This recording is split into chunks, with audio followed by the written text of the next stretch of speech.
Dear students, next learning പ്ലാറ്റ്ഫോമിൽ subjective type അല്ലെങ്കിൽ offline exam എങ്ങനെ അറ്റൻഡ് ചെയ്യാം എന്നതിൻ്റെ ഒരു ഡെമോ വീഡിയോ ആണ്. നമ്മൾ NLP ആപ്ലിക്കേഷൻ ലോഗിൻ ചെയ്തതിന് ശേഷം ജസ്റ്റ് ഒന്ന് റീഫ്രഷ് ചെയ്യുക.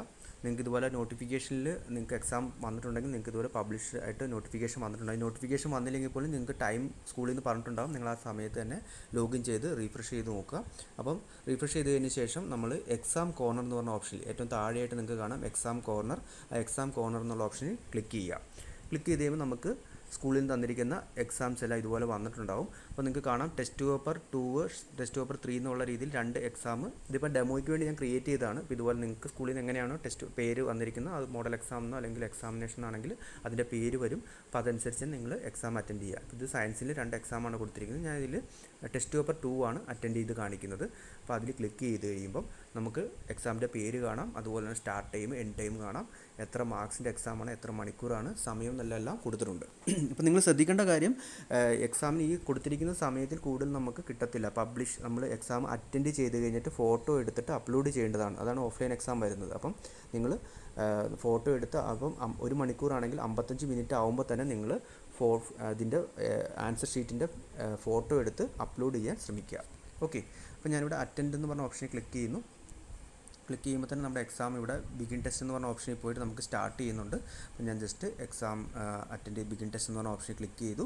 അപ്പോൾ എക്സാം ഇവിടെ സ്റ്റാർട്ടായി. നിങ്ങൾക്ക് കാണാം മുകളിലായിട്ട് ഏറ്റവും മുകളിലായിട്ട് നമുക്ക് ടൈം ഇവിടെ റൺ ചെയ്യുന്നത് കാണാം. അതുപോലെ തന്നെ ഇതാണ് ക്വസ്റ്റ്യൻ പേപ്പർ, സ്കൂളിൽ നിന്ന് തന്നിരിക്കുന്ന ക്വസ്റ്റ്യൻ പേപ്പർ വരുന്നത്.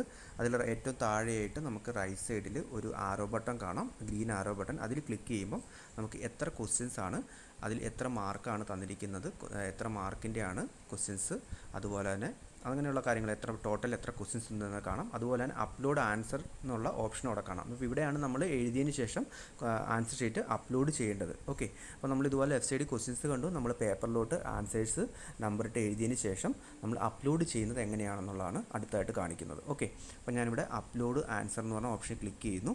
ക്ലിക്ക് ചെയ്ത് കഴിയുമ്പോൾ നമുക്ക് ഇങ്ങനെ ഒരു പേജ് വരും. അവിടെ പ്രത്യേകം പറഞ്ഞിട്ടുണ്ട്, നമ്മൾ 5 മിനിറ്റ് മുമ്പെങ്കിലും എക്സാം തീരുന്നതിന് 5 മിനിറ്റ് മുമ്പെങ്കിലും നമ്മൾ ഫോട്ടോ എടുത്ത് അപ്ലോഡ് ചെയ്യാൻ ശ്രമിക്കുക. അപ്പോൾ ഒന്നെങ്കിൽ നമുക്ക് ജസ്റ്റ് നമ്മൾ ഡയറക്റ്റ് നമ്മുടെ ക്യാമറ ഓൺ ആക്കിയതിന് ശേഷം അത് ആപ്ലിക്കേഷൻ മിനിമൈസ് ചെയ്തതിന് ക്യാമറ ഓൺ ആക്കി നമുക്ക് ഇതുപോലെ ആൻസർ ഷീറ്റ് നമുക്ക് ഫോട്ടോ എടുക്കാം. ഡയറക്റ്റ് നമുക്ക് ഇതുപോലെ ഫോട്ടോ എടുക്കാം. 1 by 1 ആയിട്ട് നിങ്ങൾക്ക് ഫോട്ടോ എടുക്കാം. അല്ലെങ്കിൽ ഫോട്ടോ എടുത്ത് നിങ്ങൾ അത് കറക്റ്റായിട്ട് നിങ്ങൾ സ്ട്രെയിറ്റ് ആയിട്ട് പിടിച്ചതിന് ഫോട്ടോ എടുക്കാൻ നോക്കുക. അതിനുശേഷം നമ്മൾ ആപ്ലിക്കേഷൻ സ്വിച്ച് ചെയ്ത് നമ്മൾ ഇവിടെ വന്ന് അപ്ലോഡ് എന്ന് പറഞ്ഞ ഓപ്ഷനിൽ ക്ലിക്ക് ചെയ്യുമ്പം നമുക്ക് 2 ഓപ്ഷൻസ് വരും, ഡിവൈസ് സ്റ്റോറേജും ക്യാമറ. ഇപ്പോൾ ഡിവൈസ് സ്റ്റോറേജ് ആണെങ്കിൽ ഞാനിപ്പോൾ ഓൾറെഡി എടുത്ത ഫോട്ടോസ് നമുക്ക് ഡിവൈസ് സ്റ്റോറേജ് എന്നുള്ള ഓപ്ഷനിൽ ക്ലിക്ക് ചെയ്ത് ഫയൽസ് ആൻഡ് ഫോട്ടോസിൽ പോവുക. അവിടെ പോയി കഴിയുമ്പോൾ നമുക്ക് ഡൗൺലോഡ്സ് എന്ന് പറഞ്ഞ ഓപ്ഷൻ കിട്ടും. അവിടെ നിങ്ങൾക്ക് താഴോട്ട് വന്നു കഴിഞ്ഞാൽ ഗാലറി എന്ന് പറഞ്ഞ് കാണാം. ഗാലറി പോയി കഴിഞ്ഞാൽ നമ്മൾ അപ്ലോഡ് നമ്മൾ ഫോട്ടോ എടുത്ത ആൻസർ ഷീറ്റ് നമുക്കിവിടെ കിട്ടും. അത് നമ്മൾ സെലക്ട് ചെയ്തതിന് ശേഷം ഓക്കെ കൊടുത്തു കഴിഞ്ഞാൽ നമുക്ക് ആ ഫോട്ടോസ് നമുക്കിവിടെ അപ്ലോഡായി കിട്ടും. അപ്പോൾ ഇതുപോലെ നമുക്ക് അപ്ലോഡ് ആവും. അത് നമ്മൾ ജസ്റ്റ് അപ്ലോഡ് ആയതേ ഉള്ളൂ. ഇത് സബ്മിറ്റ് ചെയ്താൽ മാത്രമാണ് കൺഫർമേഷൻ ആകത്തുള്ളൂ. അപ്പോൾ ഇനി ഇത് നമ്മൾ അപ്ലോഡ് ചെയ്യുന്ന ഒരു മെത്തേഡാണ് കാണിച്ചത്. ഇതുപോലെ നമുക്ക് ഡയറക്റ്റ് ക്യാമറയിൽ നിന്നും എടുക്കാം. ജസ്റ്റ് ഞാൻ ക്യാമറ എന്ന് പറഞ്ഞ ഓപ്ഷനിൽ ക്ലിക്ക് ചെയ്യുകയാണ്. ക്യാമറ എന്ന് പറഞ്ഞ ഓപ്ഷനിൽ ക്ലിക്ക് ചെയ്യുമ്പോൾ നമുക്കിതുപോലെ നമ്മുടെ സെൽഫി ക്യാമറ ആയിരിക്കും ഓപ്പണായി വരുന്നത്. നമ്മൾ ഏറ്റവും താഴെയായിട്ട് നമുക്ക് ഒരു ക്യാമറ ബട്ടൺ കാണാം. അതിൽ ക്ലിക്ക് ചെയ്ത് കഴിഞ്ഞാൽ സ്വിച്ച് ക്യാമറ എന്ന് പറഞ്ഞ ഓപ്ഷനാണ്. നമുക്കിതുപോലെ ക്യാമറ സ്വിച്ച് ചെയ്തതിന് ശേഷം നമുക്കിതുപോലെ ഫോട്ടോ എടുക്കാം. ആൻസർ ഷീറ്റ് കറക്റ്റായിട്ട് പിടിച്ചതിന് ശേഷം ക്യാപ്ചർ എന്ന് പറഞ്ഞ ബട്ടണിൽ ക്ലിക്ക് ചെയ്ത് 1 by 1 ആയിട്ട് നമുക്ക് ഫോട്ടോ എടുക്കാം. അത് നമുക്ക് എടുത്തതിന് ശേഷം റീടേക്ക് ചെയ്യണമെങ്കിൽ ഒന്നും കൂടെ നമുക്ക് റീടേക്ക് ക്ലിക്ക് ചെയ്ത് കറക്റ്റായിട്ട് പിടിച്ചതിന് ശേഷം ക്യാപ്ചർ ചെയ്യാം. അതിനുശേഷം അപ്ലോഡ് ക്ലിക്ക് ചെയ്യുക. അപ്പോൾ ആ ഫയൽ നമുക്ക് അപ്ലോഡായി. അപ്പോൾ ഇതുപോലെ തന്നെ നമുക്ക് അടുത്ത പേപ്പറും ഈ രീതിയിൽ തന്നെ നമുക്ക് ക്യാമറ എന്ന് പറഞ്ഞ ഓപ്ഷൻ ക്ലിക്ക് ചെയ്ത് സ്വിച്ച് ക്യാമറ കൊടുത്ത് റൈറ്റ് സൈഡിൽ ഏറ്റവും താഴെയായിട്ടാണ് സ്വിച്ച് ക്യാമറ കാണാം. നമ്മൾ വീണ്ടും അടുത്ത പേപ്പർ നമ്മൾ ഫോട്ടോ എടുക്കുന്നു. ഫോട്ടോ എടുത്ത ശേഷം അപ്ലോഡ് ചെയ്തു. അപ്പോൾ ഞാനിപ്പോൾ ഓൾറെഡി 2 ഷീറ്റേ ഉള്ളായിരുന്നു. പക്ഷേ ഞാൻ 2 രീതിയിൽ മെത്തേഡിൽ അപ്ലോഡ് ചെയ്ത് കാണിച്ചാണ്. അപ്പോൾ നിങ്ങൾക്ക് അത് പ്രിവ്യൂ ചെയ്ത് കാണണമെങ്കിൽ ജസ്റ്റ് ഒന്ന് പ്രിവ്യൂ എന്ന് പറഞ്ഞ ബട്ടണിൽ ക്ലിക്ക് ചെയ്ത് കഴിഞ്ഞാൽ നിങ്ങൾക്ക് ആ ആൻസർ ഷീറ്റ് പ്രിവ്യൂ ചെയ്ത് കാണാം. നമ്മളെടുത്ത ഫോട്ടോ നമുക്ക് ജസ്റ്റ് ഒന്ന് പ്രിവ്യൂ ചെയ്ത് കാണാം.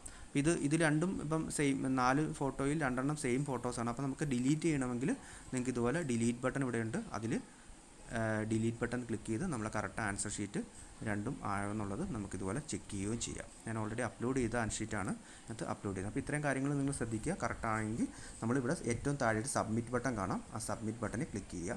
അപ്പോൾ നമുക്കിവിടെ ചോദിക്കും are sure want to submit. അപ്പോൾ നമ്മൾ ഫയൽ കറക്റ്റാണെങ്കിൽ പ്രിവ്യൂ ചെയ്ത് കറക്റ്റാണെന്ന് ഉറപ്പായതിന് ശേഷം മാത്രം നമ്മൾ അപ്ലോഡ് കൊടുക്കുക. കൊടുത്തു കഴിയുമ്പോൾ നമ്മുടെ ഫയൽ സബ്മിറ്റഡ് ആയി നിങ്ങൾക്ക് കാണാം. അപ്പോൾ സബ്മിറ്റഡ് എന്ന് പറഞ്ഞ് വന്നു. അപ്പോൾ ഇപ്പോഴും എക്സാമിനേഷൻ കഴിഞ്ഞിട്ടില്ല. അപ്പോൾ നമുക്ക് സമയം അവിടെ റൺ ചെയ്യുന്നുണ്ടെങ്കിൽ നിങ്ങൾക്ക് വീണ്ടും ഫോട്ടോ എടുത്ത് വീണ്ടും ആൻസർ ബാക്കിയുള്ള ആൻസറും കൂടെ എഴുതിയതിന് ശേഷം നിങ്ങൾക്ക് ഫോട്ടോ എടുത്ത് വീണ്ടും അടുത്ത ആൻസർ ഇട്ട് വീണ്ടും അപ്ലോഡ് ചെയ്യാം. അപ്പോൾ നമുക്ക് ഈ താഴെയുള്ള ഈ ആരോ ബട്ടൺ ക്ലിക്ക് ചെയ്ത് നമുക്ക് വീണ്ടും അപ്ലോഡ് ആൻസറിലോട്ട് വന്നതിന് ശേഷം നമുക്ക് വീണ്ടും അപ്ലോഡ് ചെയ്യാം. വീണ്ടും ഇതുപോലെ ഡിവൈസ് സ്റ്റോറേജിൽ പോയിട്ട് നമുക്ക് അപ്ലോഡ് ചെയ്യണമെങ്കിൽ വീണ്ടും അപ്ലോഡ് ചെയ്യാം. ഓക്കെ, അപ്പോൾ എല്ലാം ഓക്കെ ആണെങ്കിൽ നിങ്ങൾ എൻഡ് ടെസ്റ്റ് കൊടുക്കുക. അപ്പോൾ എൻഡ് ടെസ്റ്റ് ക്ലിക്ക് ചെയ്യാൻ നേരത്തെ എസ് എന്ന് ചോദിക്കും. അപ്പോൾ അറിയാതെ പോലെ എൻഡ് ടെസ്റ്റ് ക്ലിക്ക് ചെയ്യുകയാണെങ്കിൽ നിങ്ങൾ നോ കൊടുക്കണം, അല്ലെങ്കിൽ നമ്മൾ എൻഡ് ടെസ്റ്റ് കൊടുത്ത് സബ്മിറ്റ് ചെയ്യുക. ഓക്കെ, എസ് കൊടുക്കുവാണ്. എസ് കൊടുത്ത് കഴിയുമ്പോൾ നമ്മുടെ എക്സാമിനേഷൻ കംപ്ലീറ്റ് ആയി. അപ്പോൾ നിങ്ങൾക്ക് കാണാം എക്സാമിനേഷൻ സബ്മിറ്റഡ് സക്സസ്ഫുള്ളി എന്ന് കാണിക്കും. അതിൽ വ്യൂ റിപ്പോർട്ട് എന്ന് പറഞ്ഞാൽ ടീച്ചർ ഇവാലുവേറ്റ് ചെയ്ത് കഴിയുമ്പോൾ മാത്രമേ നിങ്ങൾക്ക് വ്യൂ റിപ്പോർട്ട് എനേബിൾ ആകത്തുള്ളൂ. അല്ലെങ്കിൽ അത് കഴിയുമ്പോൾ അതുകൊണ്ട് നിങ്ങൾ ക്ലോസ് ബട്ടൺ ക്ലിക്ക് ചെയ്ത് എക്സാമിനേഷൻ എൻഡ് ചെയ്യുക. ഓക്കെ സ്റ്റുഡൻസ്, എല്ലാവരും നല്ലോണം തന്നെ എക്സാംസ് അറ്റൻഡ് ചെയ്യുക. Thank you.